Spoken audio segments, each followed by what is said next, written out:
أستغفر الله العظيم الذي لا إله إلا هو الحي القيوم وأتوب إليه. أستغفر الله العظيم الذي لا إله إلا هو الحي القيوم وأتوب إليه. اللهم صل وسلم وبارك على سيدنا محمد وعلى آله وصحبه في كل لمحة ونفس عدد ما وسعه علم الله. اللهم صل وسلم وبارك على سيدنا محمد وعلى آله وصحبه في كل لمحة ونفس عدد ما وسعه علم الله. اللهم صل وسلم وبارك على سيدنا محمد وعلى آله وصحبه في كل لمحة ونفس عدد ما وسعه علم الله. بسم الله ما شاء الله، بسم الله ما شاء الله، بسم الله ما شاء الله، وما لم يشأ لم يكن. لا حول ولا قوة إلا بالله العلي العظيم. لا حول ولا قوة إلا بالله العلي العظيم. لا حول ولا قوة إلا بالله العلي العظيم.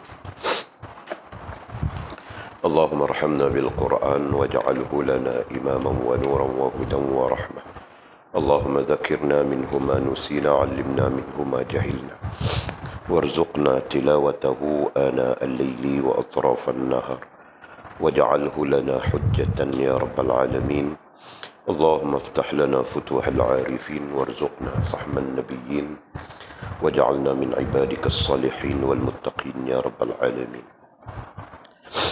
بسم الله الرحمن الرحيم. قال مصنف رحمه الله تعالى: نفعنا الله بعلمه وبكتابه في الدارين، اللهم آمين يا رب العالمين. وبعد، قال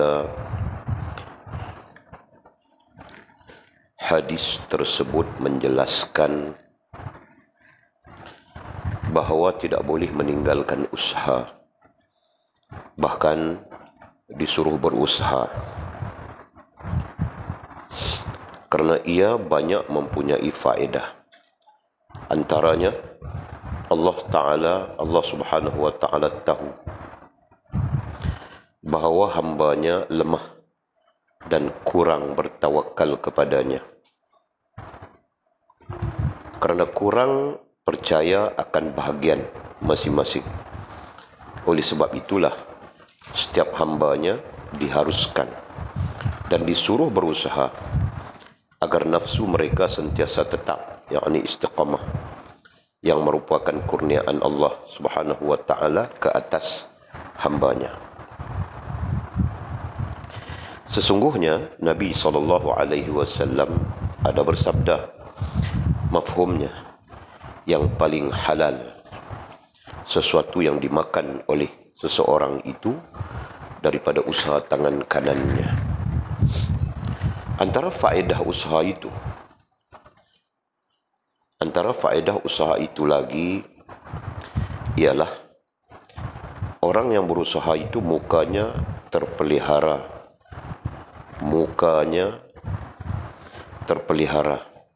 dan selamat daripada kehinaan, meminta-minta kepada makhluk, dan juga terpelihara imannya daripada jatuh merudum. Maka sesuatu yang anda peroleh daripada usaha itu tidaklah dapat diungkit-ungkit oleh makhluk ke atas anda. Ini kerana tidak akan timbul ungkitan ke atas anda oleh seseorang yang berjual beli, dan juga seseorang yang memberikan upah kepada anda untuk melaksanakan hajatnya. Antara faedahnya lagi ialah orang yang berusaha itu terpelihara daripada melakukan maksiat.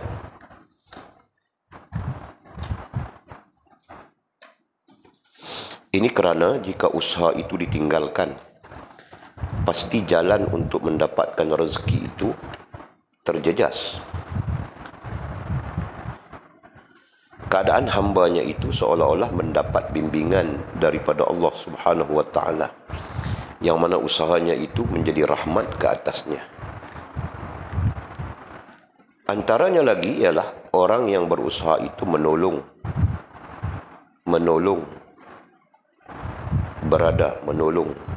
orang yang berada. Antaranya lagi ialah orang yang berusaha itu menolong orang yang berada. Nanti kita sebutnya. Di dalam masjid berkhalwat dan menuntut ilmu.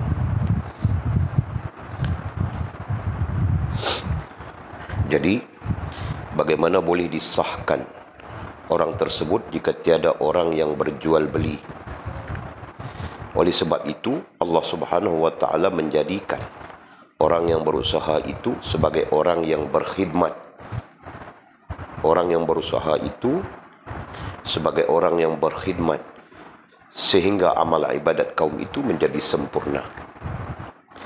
Antara faedah seterusnya ialah Allah Subhanahu wa taala sendiri inginkan orang mukmin bersahabat dan berkenal-kenalan antara satu sama lain, sehingga mereka menjadi bersaudara. Tidak seorang pun dalam kalangan mereka yang engkar lantaran usaha mendapat rezeki, kecuali orang jahil atau orang-orang yang lupa kepada Allah Subhanahu wa taala.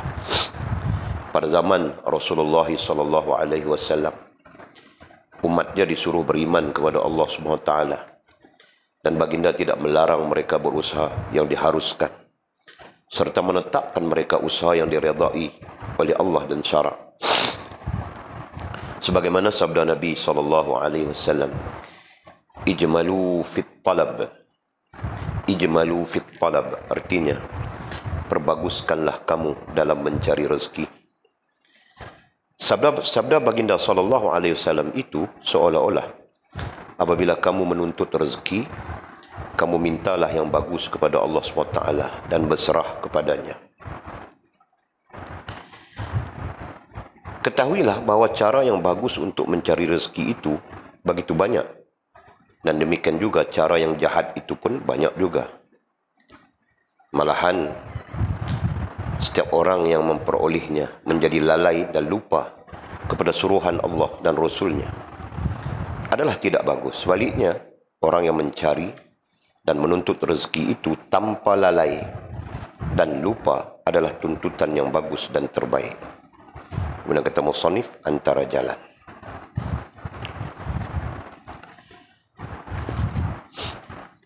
Nah, kita sambung lagi pengajian kita, kajian kitab kita. Kita masih lagi di tajuk tadbir dalam urusan rezeki. Tadbir dengan maksud bagaimana rohaniah kita mengatur urusan rezeki, ya kan? Bagaimana rohaniah kita mengatur urusan rezeki yang tidak merosakkan hubungan kita dengan Allah Subhanahu wa taala. Bahkan semakin meningkatkan, semakin mengangkat dan meningkatkan maqam kita di sisi Allah Subhanahu wa taala. Kita sedang berbincang itu, dan kita telah pun menghabiskan poin yang menunjukkan kepada kita, musannif menunjukkan kepada kita sebagai jawapan kenapa dan mengapa. Seolah-olah poin dari 1 sampai 7 itu adalah jawapan kenapa dan mengapa Allah Subhanahu wa taala menjadikan kehidupan ini sinonim dengan kepayahan dan kesukaran. Itu kan? Sampai-sampai susah payah itu biasa saja dalam hidup ini. Siapapun. No, dia itu kaya, tidak ada susah payah. Nah, itu kita yang cakap. Kalau kita menyelidiki, mereka pun melalui susah payah begitu juga. Kan? Dulu pada tahun 2000 berapa, boleh tidak ingat, orang interview Tun Daim Zainuddin. Kamu orang mana tahu Tun Daim Zainuddin? Kaya itu. Satu hamba Allah yang sangat kaya dia. Orang kuat, Tun Dr. Mahathir. Kan? Nah, orang interview dia tentang tentang kekayaannya, tentang kejayaannya. Nah, ketika dia menceritakan bagaimana dia mau berjaya itu, dia pun susah payah. macam-macam halangan, macam-macam kepayahan.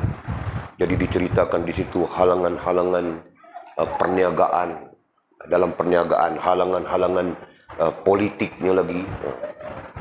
Begitu payah dia. Jadi artinya payah juga kan. Mau berjaya, mau sampai kepada kaya raya, itu pun payah. Berarti kesukaran. Masya Allah, tabarakallah. Jadi Allah SWT itu maha adil, ya kan? Yang kita lihat kaya raya, dia pun melalui kesukaran. Yang kita lihat sederhana, dia pun melalui kesukaran. Sama saja, ya kan? Bezanya kesukaran secara sederhana itu mungkin membaguskan hubungan kita dengan Allah SWT. Nah, adapun kesukaran yang mungkin karena mereka itu mempunyai kekayaan yang besar dan sebagainya. Nah, itu lagi sulit kesukarannya. Macam kita ceritakan orang yang perniagaannya besar, kaya raya dia. Tapi selepas di berniaga begitu begini, akhirnya dia terhutang 5,4 juta. Itu contoh kan. Masya-Allah, tabarakallah. Okey. Jadi, ulang lagi ya.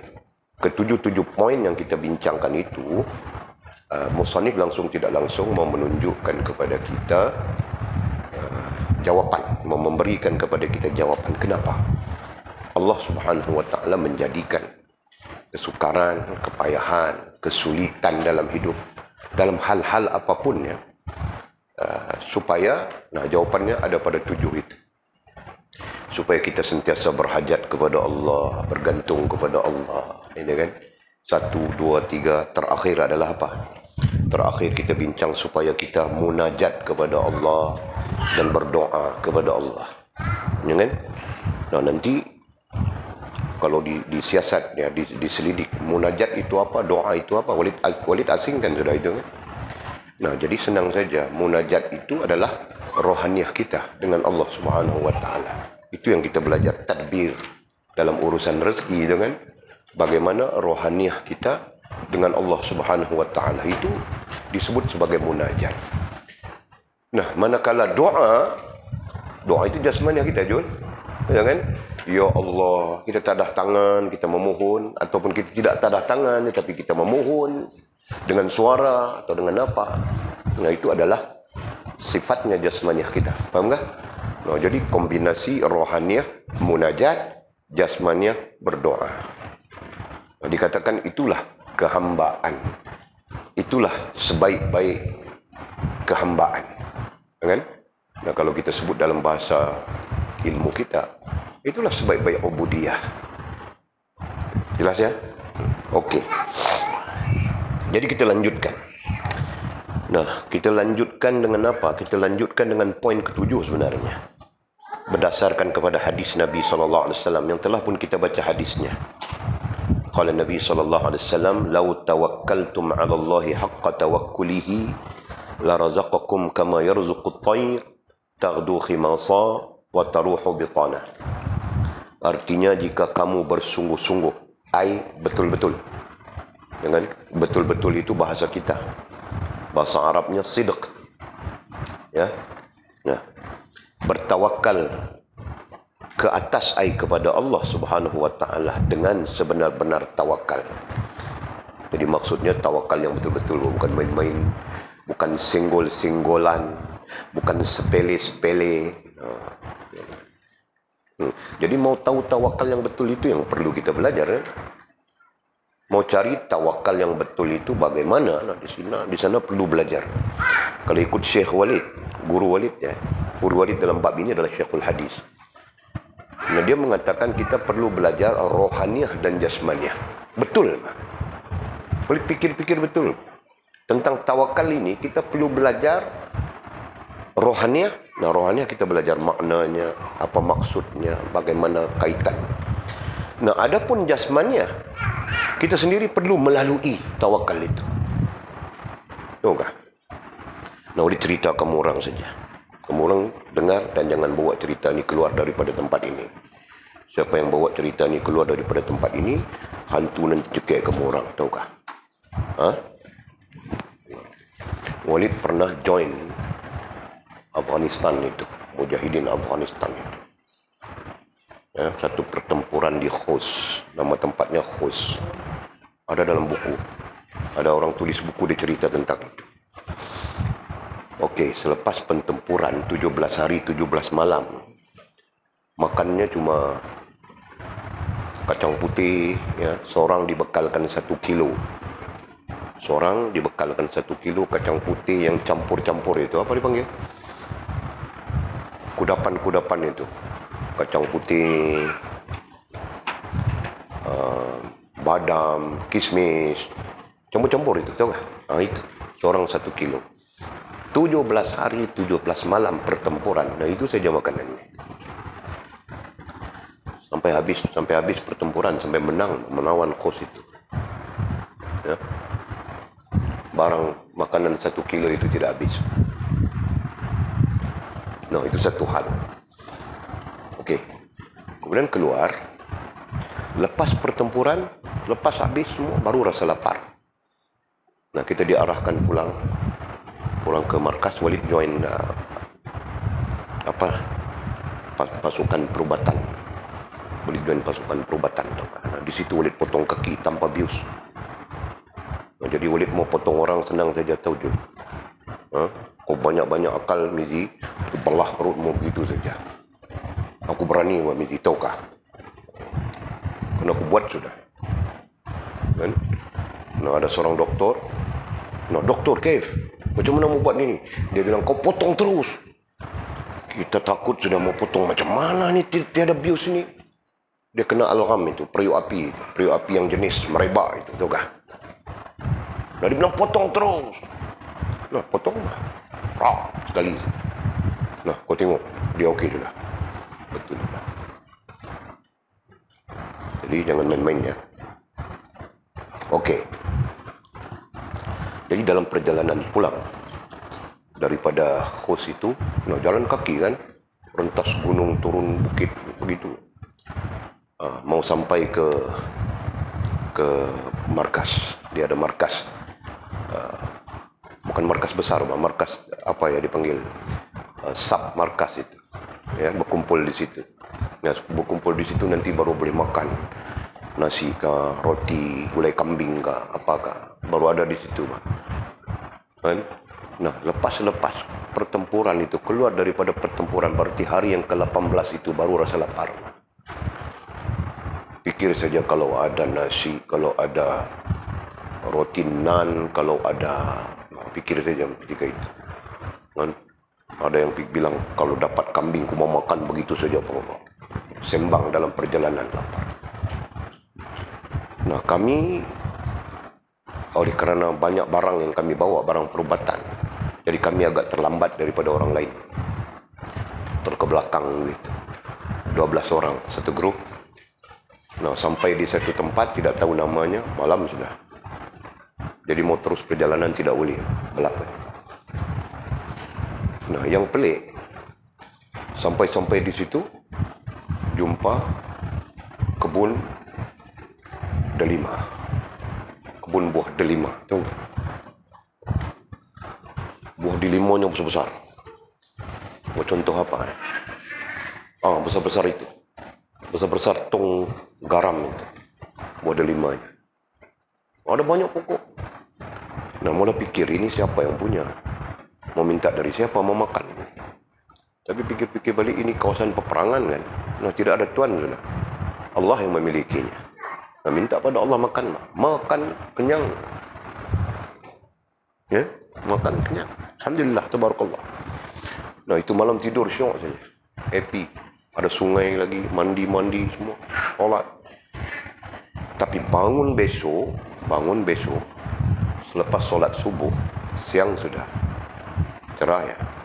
Satu pokok pun tidak ada dan sungai pun tidak ada. Masya Allah, tabarakallah. Kami masing-masing tengok saja. Semalam kita berada di alam bunian kah? Apakah? Jangan. Nak berjalan lagi. Jadi yang seterusnya itu tidak perlu cerita. Nah, Walid kaitkan dengan tawakal tadi. Ya? Kaitkan dengan tawakal tadi. Nah, disitulah langsung tidak langsung ya, kita belajar tawakal. Bukan senang ni, belum tentu kita boleh sampai di kita punya markas. 17 hari sudah bertempur, makan kacang itu saja. Nah, 17 hari bertempur 1 kilo tidak habis. 3 hari perjalanan 1 kilo tidak cukup. Itu jadinya. Faham tak? Nah, mungkin ketika bertempur itu kita tidak fikir makan, tawakal kepada Allah SWT saja. Mungkin. Nah, Walid main perubatan. Sibuk dengan orang-orang yang cedera dan sebagainya. Nah, kemudian pulang, tawakal juga. 3 hari perjalanan, ada orang buat 2 hari, ada orang buat 2 hari setengah. Kami yang banyak barang ini 3 hari perjalanan untuk sampai. Nah, tawakal itu menyebabkan Allah menghadirkan delima itu tadi. Dusun delima. Ya, dusun delima. Bukan sepokok, dusun. Ya, sepanjang bukit itu nampak delima semuanya. Kau bebas mau panjat pokok mana, semua ada buah. Siap mandi-mandi kami lagi. Sungai turun, ada kolam, dibikin kolam dengan batu, air jernih, mandi-mandi lagi. Masya Allah, seolah tempat itu tidak terusik dengan peperangan. Seolah-olahnya. Nah, ketika itu tidak fikir, betul kan? No, dapat makan saja Alhamdulillah, dapat mandi saja Alhamdulillah. 17 hari, 17 malam sudah tidak mandi, tahu tak? Jadi, ringkasnya, itulah tawakal. Kita perlu belajar ya. Jasmaniahnya pun kita perlu belajar. Nah, Walid melihat hal yang sama ketika Walid daripada India mau ke Pakistan, sama saja. Tawakal saja, macam mana aku mau lepas masuk ke Pakistan? Kan? Visa mati sudah. Mau buat macam mana? Duit tiada. Itu jam bukan ada telefon. Kau mau telefon ayah tanya minta duit, tidak ada. Tidak. Kalau kau hantar surat pun mungkin makan berhari-hari, berminggu-minggu, kan? Nah, kau mau buat macam mana? Jadi keadaan itu menuntut kita tawakal. Nah, belajar kita tawakal kepada Allah. Ya Allah, ya Allah. Allah Subhanahu Wa Taala memudahkan urusan. Jadi Walid maksudkan di sana apa? Belajar, paham tak? Nah, jadi tawakal itu kita perlu belajar secara rohaniah dan secara jasmaniyah. Jadi perlu praktis kita. Ya. Walaupun hal-hal yang kecil misalnya kan, nah, kita perlu praktis supaya kita menjadi hamba Allah yang benar-benar tawakal. Dengan maknanya benar-benar berhubungan dengan Allah Subhanahu Wa Taala. Bukan katun-katun saja.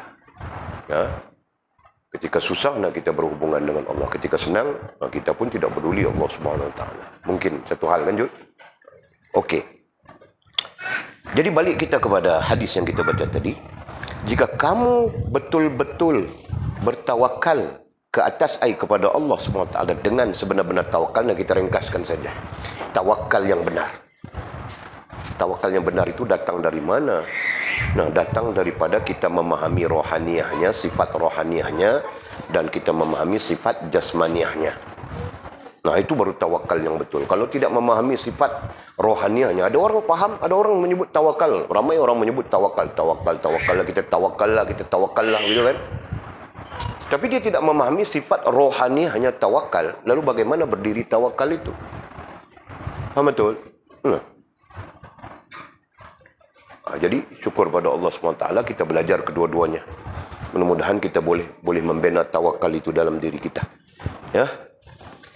Jadi bersabda Nabi SAW ini, jika kamu betul-betul bertawakal kepada ke atas Allah SWT dengan sebenar-benar tawakal, pasti dia Allah SWT memberi kamu rezeki sebagaimana dia memberi rezeki akan burung yang pergi terbang kosong perutnya dan kembali penuh perutnya. Nah, ini yang boleh ceritakan. Sahabat terus bertanya kepada Nabi. Dan Nabi menyatakan ya. Nabi menyatakan ya.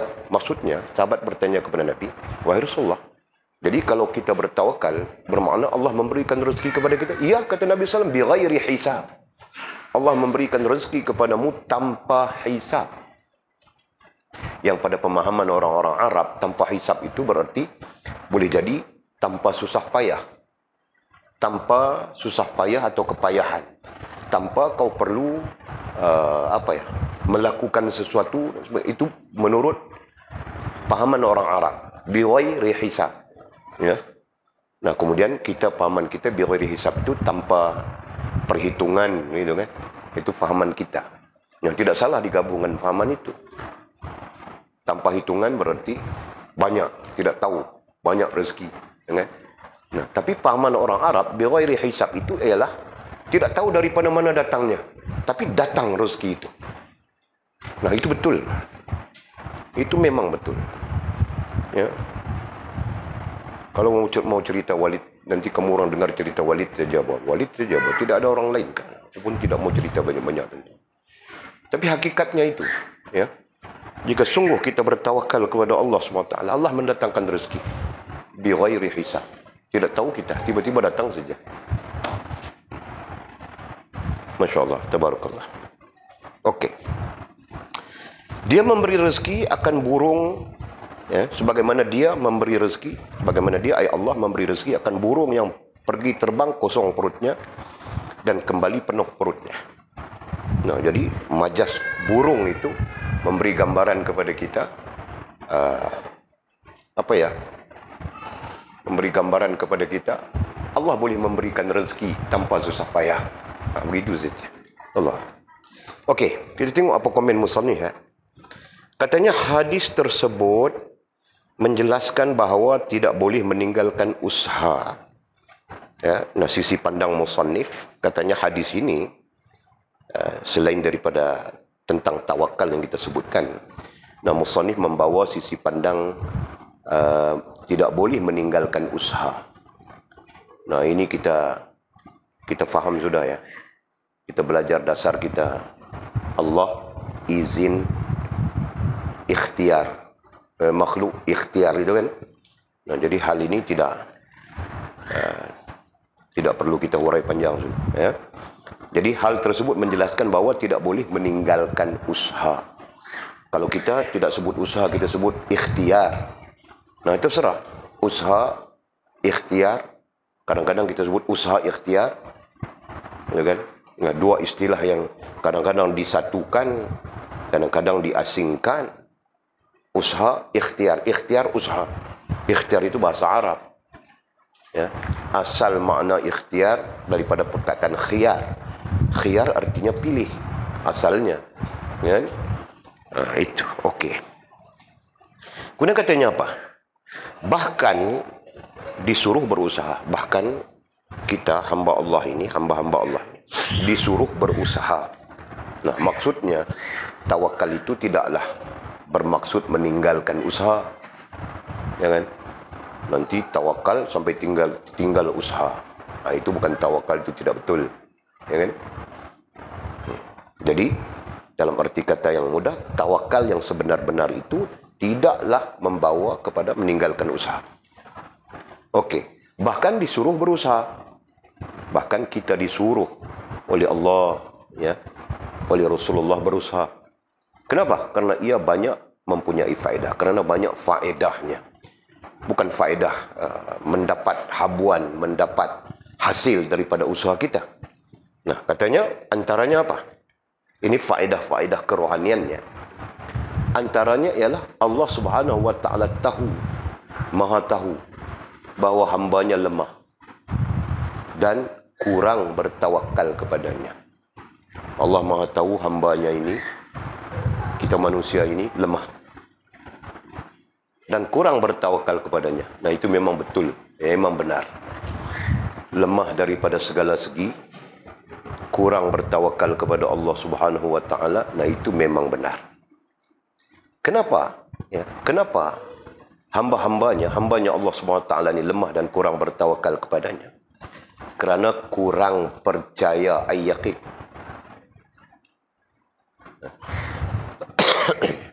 Kerana kurang percaya yakin. Kerana kita ini kurang yakin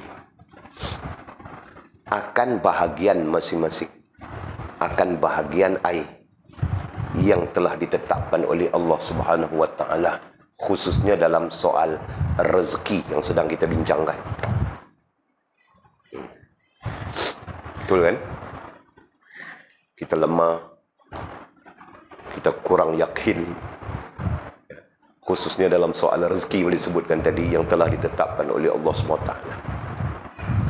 Nah, kerana kita kurang yakin itulah kita kita berbimbang. Wujudnya berbimbang. Nah, ketika kita berbimbang, wujudnya berbimbang itu, bimbang begitu, bimbang begini, bimbang begitu, bimbang begini. Nah, akhirnya kita bertindak untuk mengatasi kebimbangan itu. Kan?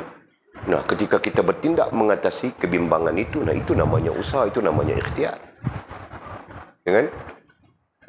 Untung-untung ketika kita berusaha berikhtiar menghubungkan kita dengan Allah SWT. Nah, itu bagus. Nah, ada juga yang berbimbang kemudian berusaha berikhtiar menjauhkan dia daripada Allah SWT. Ini keadaan-keadaannya kita sebut saja. Okey. Jadi boleh baca ya, antaranya ai faedah ya. Faedah disuruhkan kita berusaha, diperintahkan oleh Allah SWT kepada kita supaya berusaha. Nah, ini juga mungkin jawapan kepada kenapa Allah SWT menjadikan kepayahan, kesukaran dalam hidup. Tidakkah boleh Allah menjadikan kesenangan? Tidak ada kesukaran, kepayahan. Jawapannya, ini antara jawapannya. Okey. Antaranya ialah Allah tahu bahawa hambanya lemah dan kurang bertawakal kepadanya. Kenapa? Kerana kurang percaya, yakin akan bahagian masing-masing. Nah, itu benar sudah. Betul. Oleh sebab itulah setiap hambanya diharuskan. Oleh sebab itulah setiap hambanya diharuskan. Nah, diharuskan itu hukum ya. Diharuskan, nah itu hukum fiqhnya. Dan disuruh berusaha. Nah, disuruh itu umum. Ya. Disuruh berusaha. Oleh sebab itulah setiap hambanya diharuskan dan disuruh berusaha agar nafsu mereka sentiasa tetap. Agar nafsu mereka sentiasa tetap. Yakni istiqamah. Nah, apa maksudnya di situ? Maksudnya mudah saja. Apabila kita berusaha, contoh ya, orang yang mengajar macam Bang Daniel, dia mengajar. Nah, pulang mengajar dia tidak berbimbang hal-hal lain lagi kan? Nah, begitu. Jadi dia fikir ujung bulan nanti dia dapat gajinya. Faham enggak? Nah, jadi dari sudut itu dia tidak ada kebimbangan. Faham enggak? Nah, begitu. Jadi di situ nanti membantu apa? Membantu kita untuk tidak berbimbang, membantu kita untuk membantu kita untuk bertambah yakin dan membantu kita untuk mengatasi kelemahan-kelemahan kita. Boleh faham tak? Atul nanti kau pulang kau jual buah manggis. Nah, ketika buah manggis habis di sana kau telefon Walid, Walid hantar buah manggis. Pakai kontainer apa hantar buah manggis. Kau peniaga buah manggis. Nah, usahamu itu nanti Atul akan membantumu untuk bertambah yakin ya, kepada Allah Subhanahu Wa Taala dan membantumu untuk memperbaiki kelemahanmu. Faham tak? Nah, itu tujuannya Allah Subhanahu Wa Taala. Seolah-olahnya begitu. Masya Allah, tabarakallah. Maha Rahman Allah, Maha Rahim Allah, gitu kan? Nah, dia sentiasa mau mengajar hamba-hambanya. Hanya kita saja yang. Nah, tadi sebut sudah kita lemah, kita kurang tawakal, kurang yakin. Nah, itu memang sifat buruknya kita. Kita perlu akui itu. Nah, kalau Walid disuruh angkat tangan, Walid angkat dengan tangan dengan kaki sekali. Memang betul. Lemah satu, Walid tandakan. Kurang tawakal dua. Kurang percaya yakin tiga. Nah, itu tiga sifat buruk yang ada pada kita dalam hal hubungan dengan Allah Subhanahu Wa Taala. Nah, apakah sifat itu bagus dalam hubungan kita dengan Allah? Buruk kan?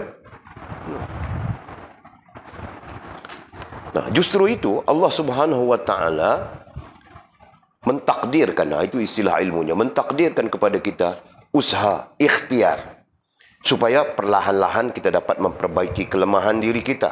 Perlahan-lahan kita dapat membina tawakal. Perlahan-lahan kita membina yakin. Ya, karena ketiga-tiga sifat itu adalah sifat yang perlu dibina. Betul? Dan itu sifat diri kan? Dan kita perlu membina itu. Okey. Oleh sebab itulah setiap hambanya diharuskan dan disuruh berusaha agar nafsu mereka sentiasa tetap. Jadi tetap saja. Ya, kalau rantau kau punya kerja adalah pagi-pagi menoreh getah. Nah, kau pagi-pagi pergi menoreh getah, balik menoreh getah, kau tenang sudah kan? Kau mau tidur kah? Kau mau apa kah? Betul?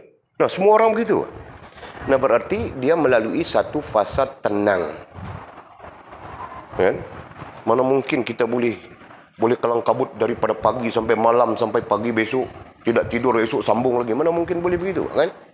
Itu contoh. Jelas betul ya? Jadi, itulah maksudnya. Yang penting kamu orang faham itu maksudnya. Oleh sebab itulah setiap hambanya diharuskan dan disuruh berusaha agar nafsu mereka sentiasa tetap istiqamah. Nah, maksud sentiasa tetap. Perkataan istiqamah pun tidak ada di dalam kitab klasik ini. Istiqamah ini penterjemah yang pengalih bahasa yang meletakkan ini. Perkataannya tetap saja. Ya, agar nafsu mereka sentiasa tetap. Tetap dengan maksud tidak memberonta-ronta, tidak kelang kabut, kan? Faham tak? Kalau Abang Daniel kelang kabut, dia pun malam ni tidak datang mengaji. Kalau dia berbimbang itu, bermimbang ini, kan? Nah, ini malam dia buka burger. Kan? Nah, contoh. Yang lain buka jual kacang rebus. Yang lain lagi macam-macam, kan? Ada orang jual wiper kereta. Mana nampak wiper kereta tu malam tu? Dekat Bandar Perdana, ya kan? Nah, artinya apa itu? Artinya dia berbimbang. Tidak cukup dengan kerjanya di siang hari, lagi dia berbimbang lagi, dia bekerja lagi malam, gitu kan? Dia sibukkan, dia sibuk. Faham betul? Nah, syukur pada Allah SWT. Ya, kita tidak disibukkan begitu. Kita kerja pagi midi, tadi tukar backhoe punya kaki itik itu kan, siap sudah. Nah, pulang tidur, tidak bimbang apa-apa kan? Nah, tengah hari datang makan. Lepas tu pulang tidur. Begitu lah. Jadi bimbang apa? Nah, tiba-tiba Walid kasih tahu, dikait buah manggis itu, sebab Walid mau makan buah manggis. Walid pun dapat fatwa tadi saja. Ada orang kasih tahu, kau demam, kau makan buah manggis kasih banyak, dia bilang. Itu pasal, itu sebabnya Walid kasih tahu Mizi naik kait buah manggis. Nah, sekali Walid makan banyak juga manggis, aku rasa makin sejuk saja badan. Mengetar saja. Sudah. Tapi orang itu kasih tahu, makan buah manggis banyak, dia menyejukkan badan kita. Memang sejuk badan kan? Tapi mungkin terlajak sudah, tahu tak? Overdose. Makan manggis, overdose. Okey. Allah Masya Allah. Katanya, yang merupakan kurniaan Allah Subhanahu Wa Taala ke atas hambanya. Nah, apa itu tadi? Berusaha agar nafsu mereka sentiasa tetap itu. Boleh saja kita maknakan dengan tenang. Boleh saja kita maknakan dengan aman. Boleh saja kita maknakan dengan damai. Itu kan? Nah, Bang Daniel tenang. Pak Cik Ki kita pun tenang. Walid pun tenang. Semua orang tenang saja. Kerana tenang itu kita boleh mengaji malam ini. Faham tak? Kerana tenang itu kita boleh zikir, kita boleh salawat, kita boleh itu, boleh ini. Nah, kalau kita tidak tenang, macam boleh sebutkan tadi. Nah, kita pun ini malam mau meniaga apa? Plan saja. Mizi mungkin boleh franchise. Dia tarik mengigau. Franchise. Ada kan? Mungkin lah, kita mungkin saja. Contoh ya, faham ya? Nah, Alhamdulillah. Jadi itulah katanya, yang merupakan kurniaan Allah. Ini merupakan kurniaan Allah Subhanahu Wa Taala ke atas hambanya, ke atas kita. Allah mengurniakan kepada kita. Ya, ada usaha, dan usaha itu memberi ketenangan kepada kita untuk melakukan hal-hal yang lain berhubungan dengan Allah SWT. Nah, sedarkah kita ada orang yang berusaha tapi tidak ada ketenangan, kesibukan yang tidak ada kesudahan, kan? Nah, ada orang, Walid ada satu kawan meninggal, cerita sudah dengan kamu orang. Datuk Malik namanya, Allah sebut nama belakang. Mudah-mudahan Allah mengampunkan dosanya. Ya kan?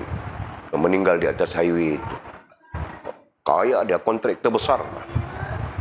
Duit banyak. Tapi semuanya bini, nama bini. Ini pun satu kebodohan juga, kan? Nah sebab itu, kamu orang nanti ada bini, jangan duit semua kasih bini mah. Kasih bini itu 2% saja. 2%.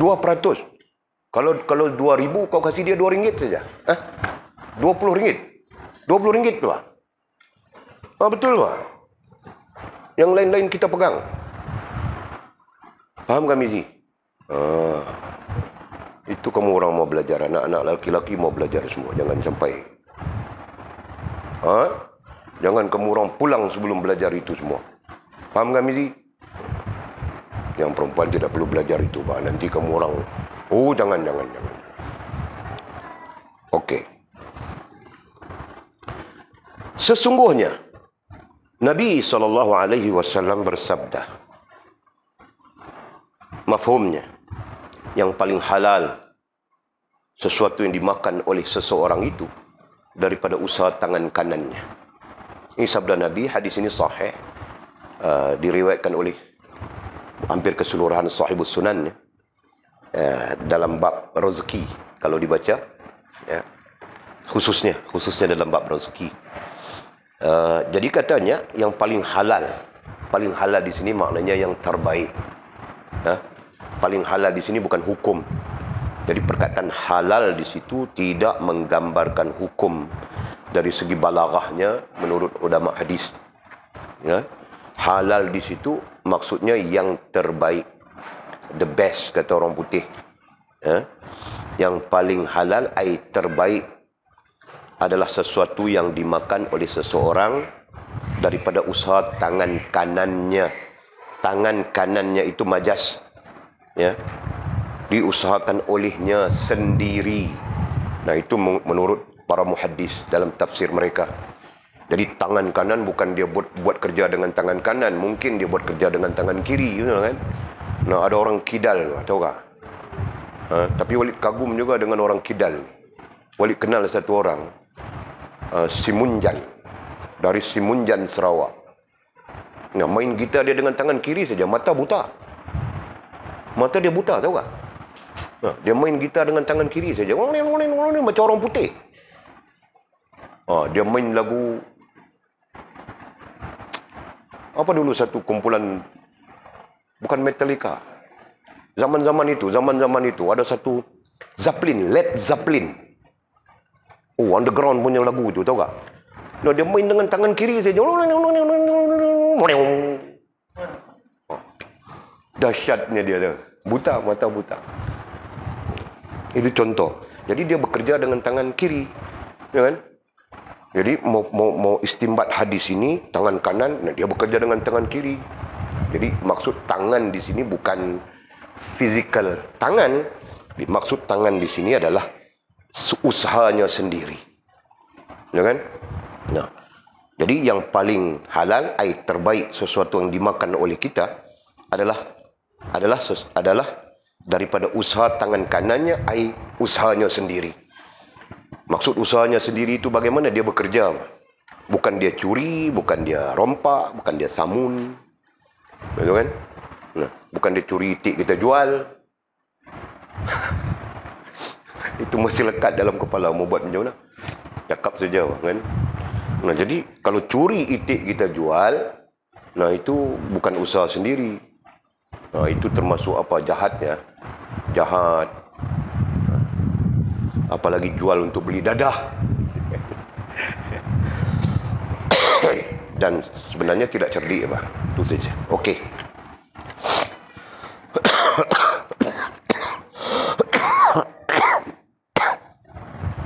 Kemudian kata musannif, antara faedahnya. Nah, kemudian musannif menyimpulkan, ya, langsung tidak langsung menyimpulkan daripada ketujuh poin yang telah disebutkan. Nah, disimpulkan lagi sebagai tambahan, katanya antara faedah usaha ataupun ikhtiar itu lagi ialah orang yang berusaha itu mukanya terpelihara. Mukanya, nah perkataan muka di situ bukan muka fizikal, ya, tapi muka di situ adalah harga diri, ataupun disebut marwah, ini kan? Disebut marwah dalam bahasa Arabnya, disebut marwah. Melayu pun pakai juga itu. Ya, mukanya mukanya terpelihara, mukanya ai harga dirinya terpelihara, dan selamat daripada kehinaan, dan selamat daripada kehinaan. Kehinaan apa? Meminta-minta kepada makhluk. Selamat daripada kehinaan meminta-minta kepada makhluk. Nombor satu. Nombor dua, selamat daripada kehinaan meminta-minta kepada makhluk. Dan juga yang ketiganya, dan juga terpelihara imannya, terpelihara imannya daripada jatuh merudum. Apa maksud jatuh merudum? Nah, ini penterjemahnya menggunakan istilah merudum, walaupun tidak tahu kenapa dia menggunakan istilah merudum. Tetapi pemahaman walidnya adalah supaya iman kita terpelihara, supaya iman kita terjaga, supaya iman kita tidak gugur, ya. Nah, istilah iman ini, istilah terkait iman ini, kalau berdasarkan kepada hadis, ada hadis yang Nabi sebut. Nabi SAW sebut. Antara yang Nabi bimbang suatu hari, Nabi SAW dalam keadaan pucat mukanya, ya kan? Nah, datang para sahabat, ringkas ceritanya, datang para sahabat bertanya, "Wahai Rasulullah, kenapa wajahmu berubah gitu kan? Seperti sakit." Rasulullah SAW mengatakan, "Aku bimbang." Sahabat bertanya, "Bimbang apa wahai Rasulullah?" Nabi diam saja. Sahabat menyambungnya, "Apakah akan keluar api daripada bumi?" Nah, itu tanda-tanda kiamat semuanya, itu sahabat sebut. Apakah akan keluar daripada api, daripada bumi? Apakah itu, apakah? Pertanyaan sahabat. Nabi SAW kemudian mengatakan tidak. Nah, kalau begitu, Allah dan Rasul yang tahu. Nah, Nabi SAW menjawab, "Yang ku bimbang adalah iman umatku akhir zaman." Kenapa? Gugurnya iman mereka seperti mana gugurnya titis-titis hujan. Jadi kalimat gugur itu, ya, perkataan gugur itu tersebut di dalam hadis Nabi SAW. Nah, jadi kalau merudum itu, takut kita tidak paham, ya, istilahnya merudum. Nah, gugur saja, ya.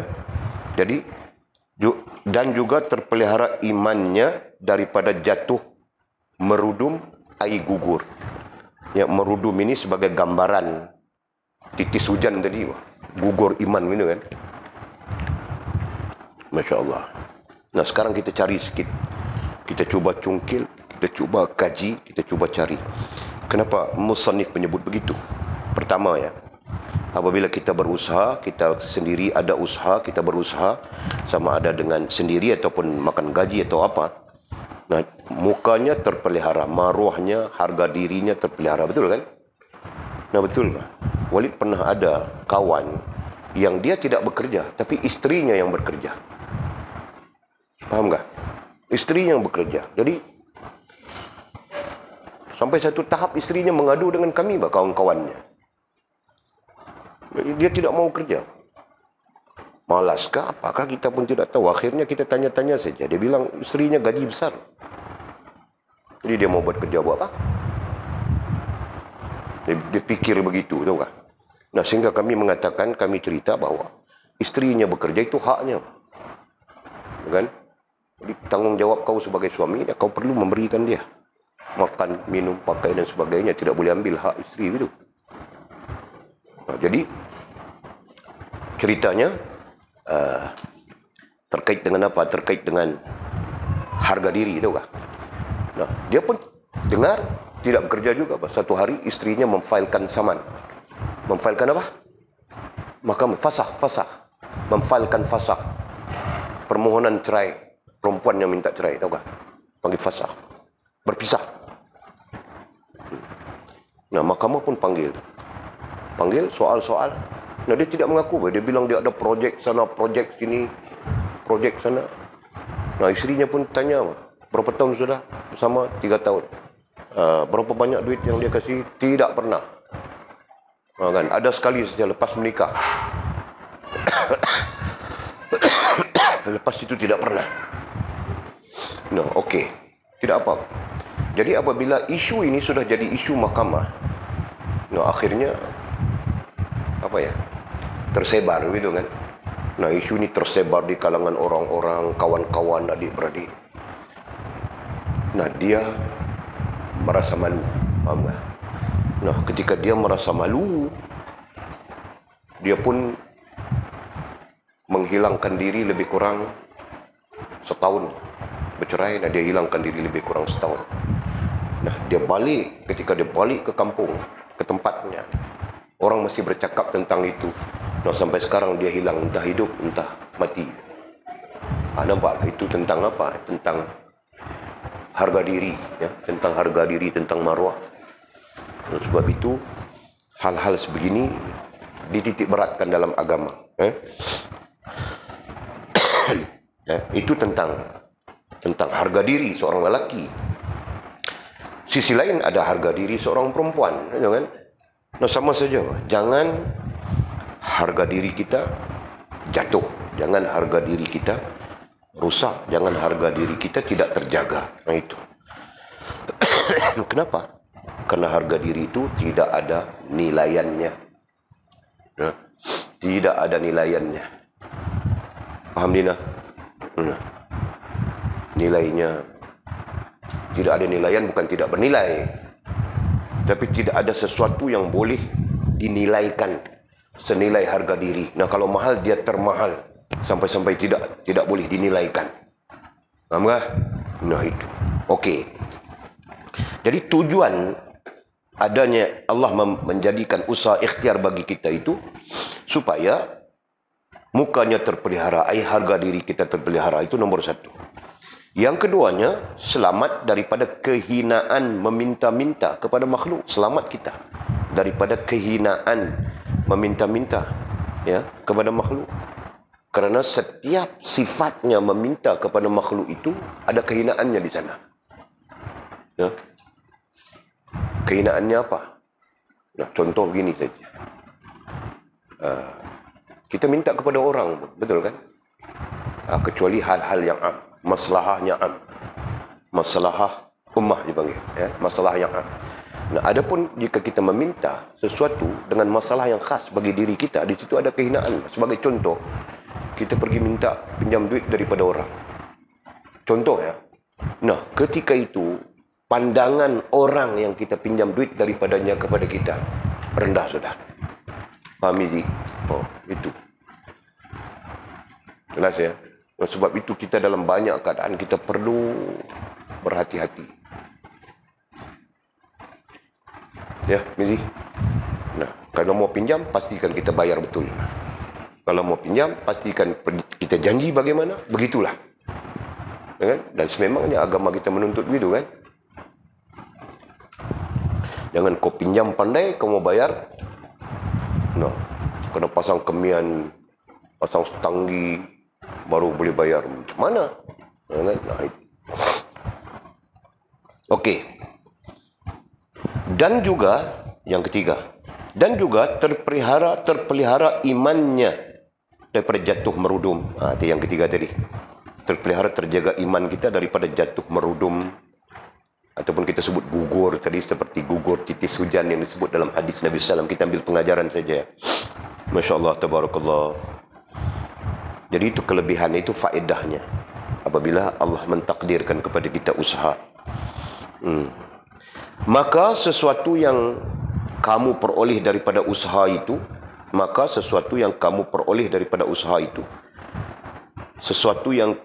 peroleh hasil, ya. Maka sesuatu yang kamu peroleh hasil daripada usaha itu. Nah, apabila kita ada usaha, ada hasilnya. Maka sesuatu yang kamu peroleh daripada usaha itu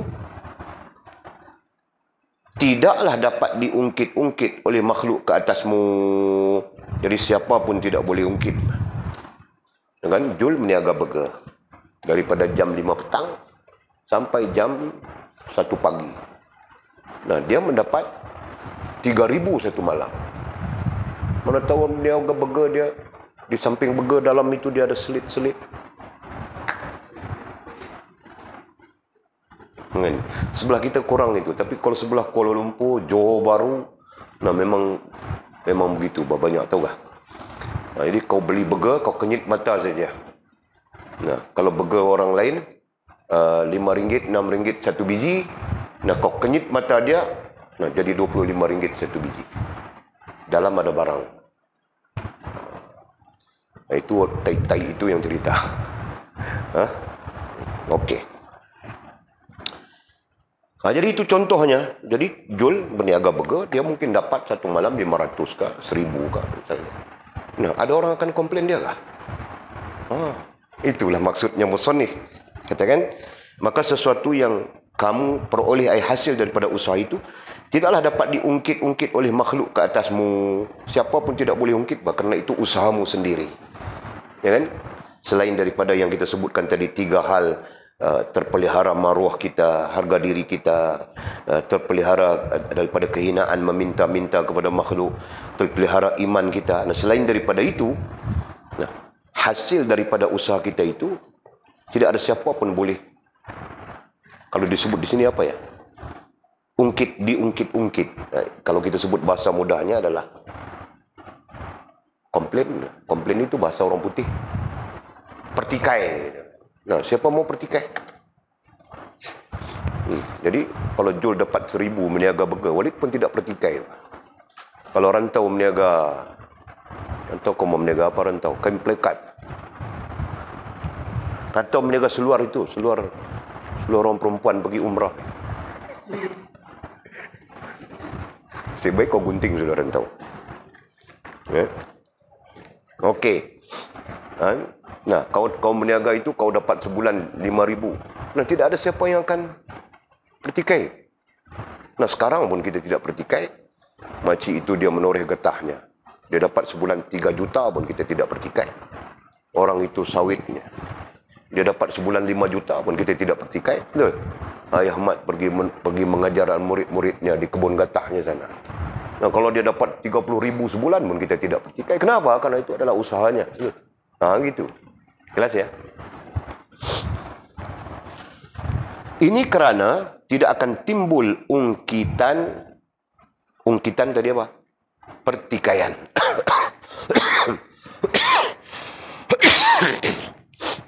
Jadi kerana tidak akan timbul ungkitan, pertikaian ke atas kamu oleh seseorang yang berjual beli,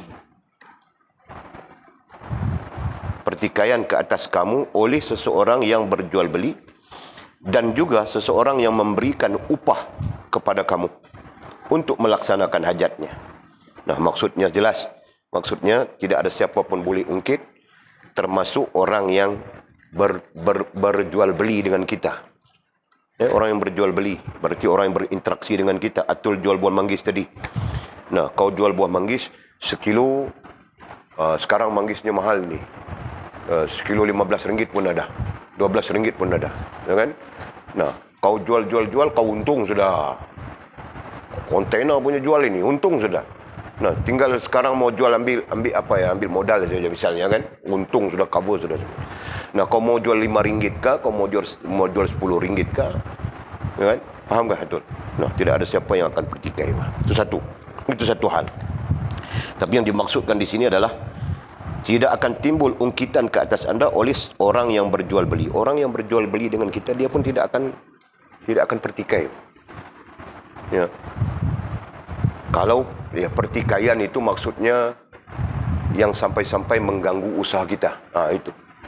Ya. Nah, itu tidak akan berlaku. Paham Mizi? Nah, orang jual teh tarik menggigau itu, kawan si Mizi itu berapa lama sudah kan Mizi? Sejak kamu orang datang ada sudah kan? Nah, ada sudah. Sampai sekarang berapa tahun? Mau dekat 4 tahun sudah. Nah, teh tarik menggigau itu. Siapa yang pergi kacau? Mizi ada pergi gugat kah? Kalau Mizi gugat pun cerita lain kan, Jul kan? Nah, cerita lain mah. Bukan cerita mau kacau teh tarik menggigau itu. Kan Mizi? Memang itu. Orang ni. Okey. Dan juga seorang memberikan upah kepada anda untuk melaksanakan hajat. Begitu juga orang yang memberikan upah kepada kita. Katakan kita bekerja dengan satu orang, upahnya 1 hari 100. Nah, ketika dia memberikan upah kepada kita, ketika kita menerima upahnya, kita pun tidak ada pertikaian apa-apa, betul? Nah, itulah perkara-perkara yang kemudiannya membawa kita kepada tenang yang kita sebutkan tadi. Damai yang kita sebutkan tadi. Faham tak? Ya? Tenang, damai itu nantinya membawa kita kepada Sama ada kita sebut di sini ataupun kita mau baca yang di atas itu. Tenang, damai itu tadi nantinya membawa kita kepada yakin, bertambah yakin, membawa kita kepada tawakal yang bagus, membawa kita kepada memperbaiki kelemahan diri kita. Begitu. Kan? Nah, kalau kita sentiasa serabut saja, tidak tenang saja, ya, pagi kerja cikgu, malam kerja guard. Nah, serabut kan? Tidak tenang. Faham tak? Nah, sekarang orang perempuan pun macam itu juga, tahu kah?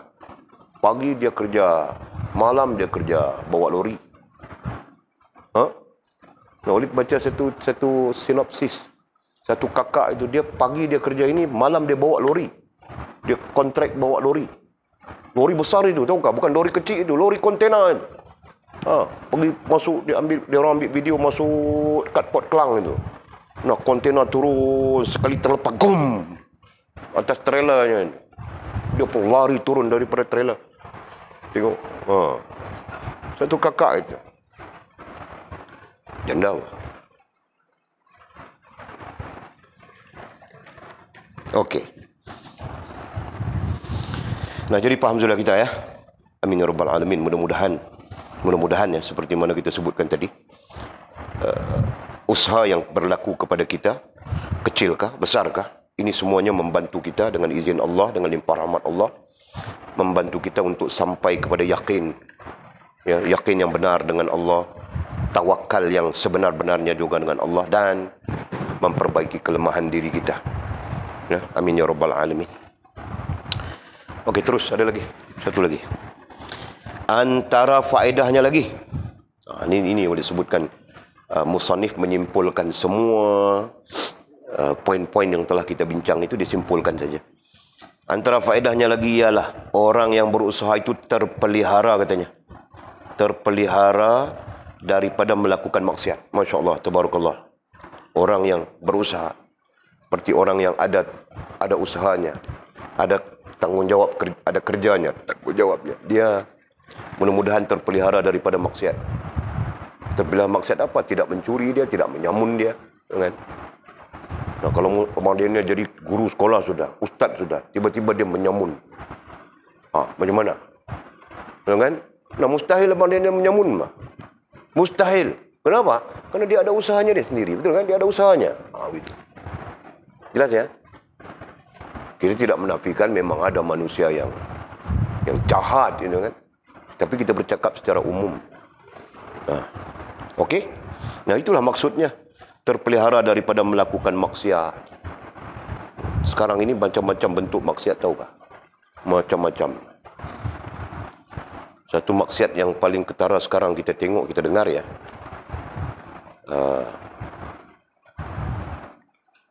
Si lelaki dia bekerja untuk menampakkan handsome-nya saja, tahu kah? Faham Jul? Nah, dia bekerja untuk menonjolkan dia punya handsome saja. Faham? Nah, apabila dia handsome sudah, mukanya ditarik, dibuat macam-macam, itu ini, nampak handsome sudah. Dulu mukanya petak saja. Sekarang setelah operate begitu begini, dibuat kan. Nah, nampak bujur sudah. Gitu. Kan? Hilang sudah petaknya. Nah, ketika dia handsome itu, dia akan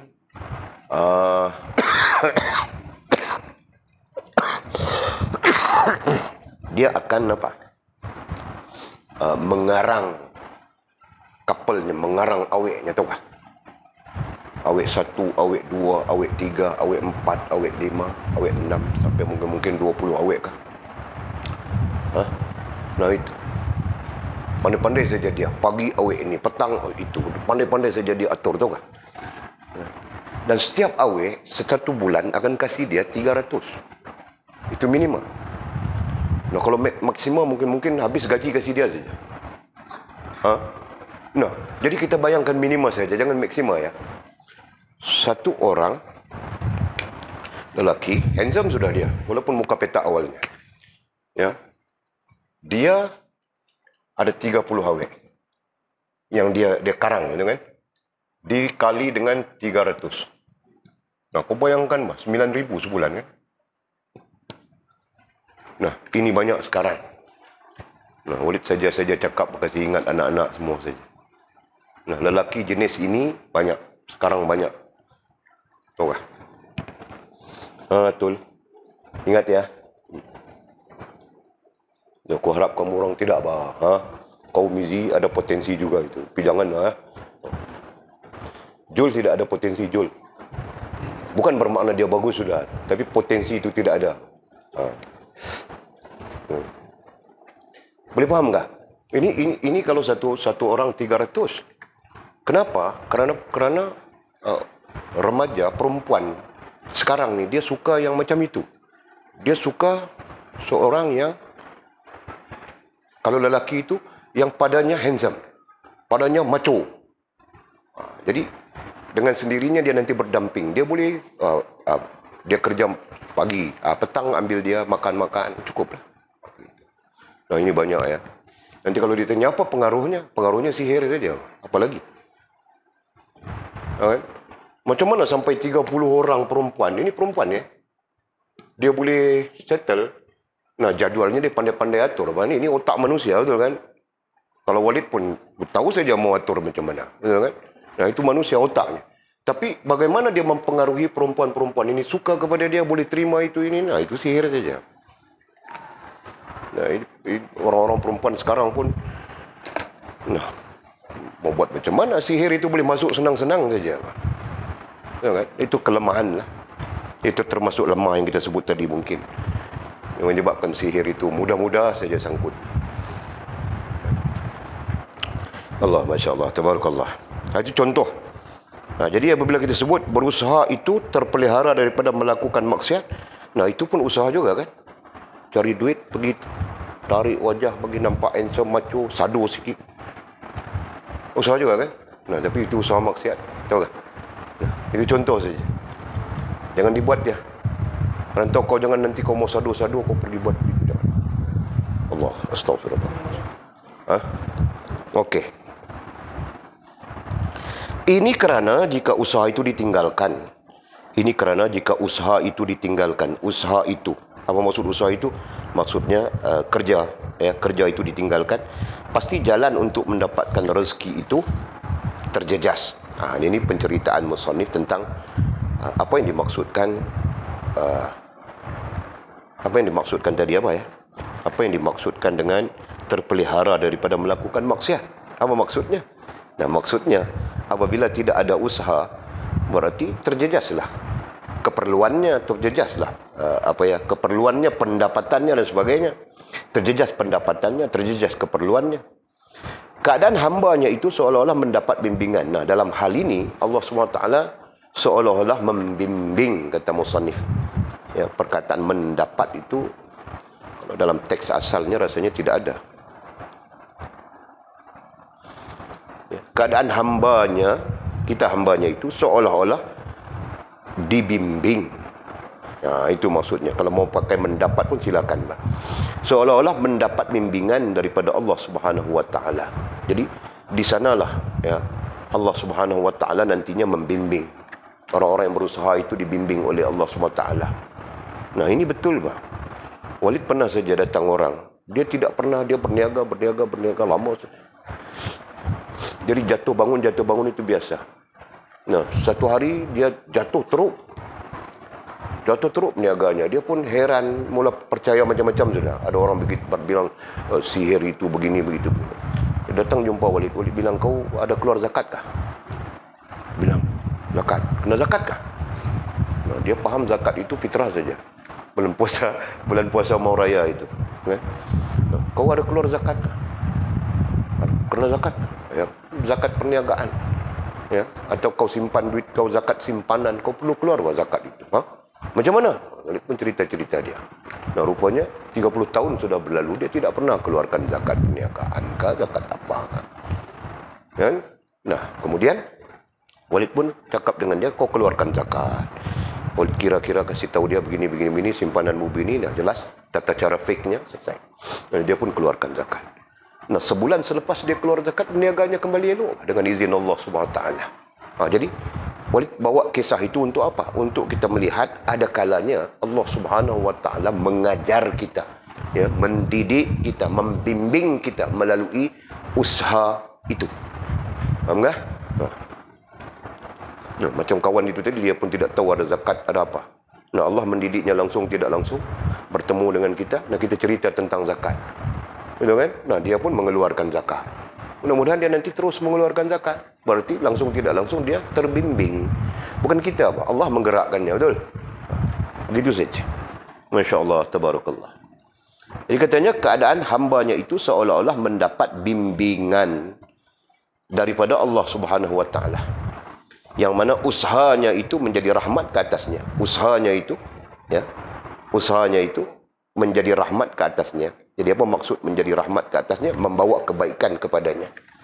Dan kebaikan yang dimaksudkan itu adalah hubungan dengan Allah Subhanahu wa taala. Jadi usahanya itu bawa kebaikan. Nah, itu yang bagus. Dengan usaha itu semakin lama semakin menjauhkan kita daripada Allah Subhanahu wa taala. Ya, Mizi? Nah, kau pandai saja begitu begini, dapat duit kau tukar sporin.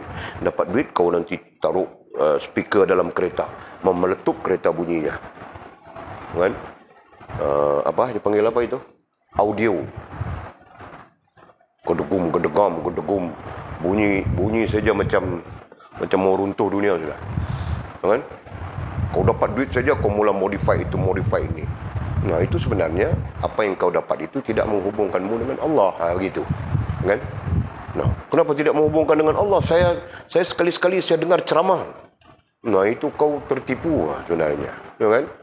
Sekali-sekali saya dengar ceramah dalam kereta ni pakai audio yang saya pasangin. Nah, itu tertipu saja. Ceramahnya 2 minit saja. Lain-lain merapu semuanya. Nah, berarti horor di situ. Berarti tertipu kita di situ. Faham tak? No. Selalu kita berdepan dengan keadaan itu.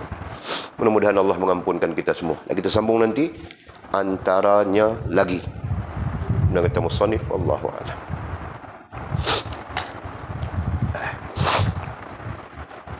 Ada soalan kah? So pagi kalau Walid sihat kita mengaji, ya. Harap Walid sihat insya-Allah.